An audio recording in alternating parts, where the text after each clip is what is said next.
44 ಪಂದ್ಯ ಆಡಬೇಕು ಅಂದಾಗ ಸಚಿನ್ನರ ದಾಖಲೆಯನ್ನು ಮುಡಲಿಕ್ಕೆ ಸಾಧ್ಯದ.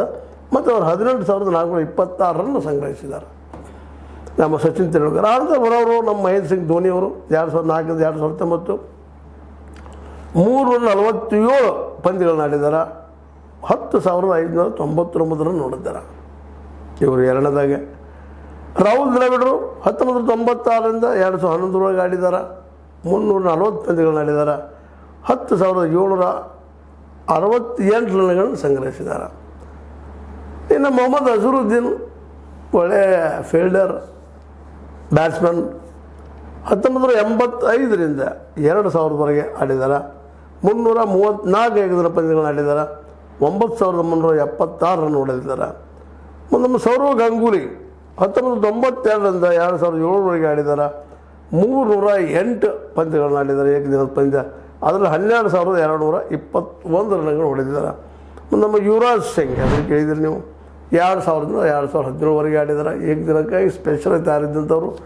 6 ಬಾಲ್ಗಳಲ್ಲಿ 6 ಸಿಕ್ಸರ್ಗಳು ದೊಡ್ಡ ರೆಕಾರ್ಡ್ ಮಾಡಿದಂಥವ್ರು. ಅದು ಇಂಗ್ಲೆಂಡ್ದ ಬ್ರಾಡ್ ವಿರುದ್ಧ, ಬ್ರಾಡ್ ದೊಡ್ಡ ಬಾಲರ್ ಅವರು, ಅವ್ರ ವಿರುದ್ಧ ಹೊಡೆದಂಥವ್ರು. 301 ಪಂದ್ಯಗಳಲ್ಲೇ 8,609 ರನ್ ಹೊಡೆದಿದ್ದಾರೆ. ಎಲ್ಲ ನೋಡ್ರಿ, ನೀವು ನೋಡಿದಾಗ ನಮಗೆ ಕಾಣುತ್ತಿರುವಂಥದ್ದು ಏನಪ್ಪ ಅಂದರೆ ಎಲ್ಲರೂ ಭಾರತೀಯರಿದ್ದಾರೆ ಇಲ್ಲ ಅಂತ. 301 ಏನು ಹಂತಕ್ಕೆ ಸೇರಿದ್ದಾರೆ ಇವರೆಲ್ಲರೂ. ಅದರಲ್ಲಿ 299ರಾಗಿ ಇವತ್ತು 300ರಲ್ಲೇ ಈ ಹೆಜ್ಜೆ ಇಡುತ್ತಿರುವಂತಹ ನಮ್ಮ ವಿರಾಟ್ ಕೊಹ್ಲಿ ಅವರು ಸಹ ಸಾಧನೆ ಸಾಣದಲ್ಲ. ಯಾಕಂದರೆ 299 ಅತಿ ಕಡಿಮೆ ಪಂದ್ಯಗಳಲ್ಲೇ 14,085 ಎಷ್ಟು 14,085 ನೋಡಿದ್ದಾರೆ. ಶ್ರೇಷ್ಠ ಪಂದ್ಯ ಶ್ರೇಷ್ಠ 183 ಸಲ ಪಂದ್ಯ ಶ್ರೇಷ್ಠ ಆಗಿದ್ದಾರೆ. ಅವ್ರು ರನ್ ಹೊಡೆದಿದ್ದು, ಶತಕ ಹೊಡೆದು 51, ಮುಂದೆ ಅರ್ಧ ಶತಕ 73, ಬೌಂಡ್ರಿಗಳು ಎಷ್ಟು ಹೊಡೆದಾರಪ್ಪ ಅಂದ್ರೆ 1,318 ಬೌಂಡ್ರಿಗಳು ಹೊಡೆದಾರೆ.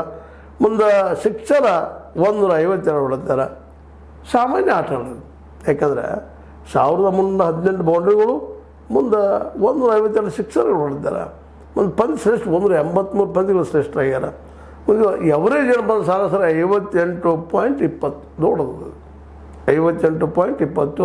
ಸ್ಟ್ರೈಕ್ ರೇಟ್ 93-41, ವಯಸ್ಸು 36, ಮತ್ತು ಇದರಲ್ಲಿ ಕ್ಯಾಚ್ ಹಿಡಿದು 158.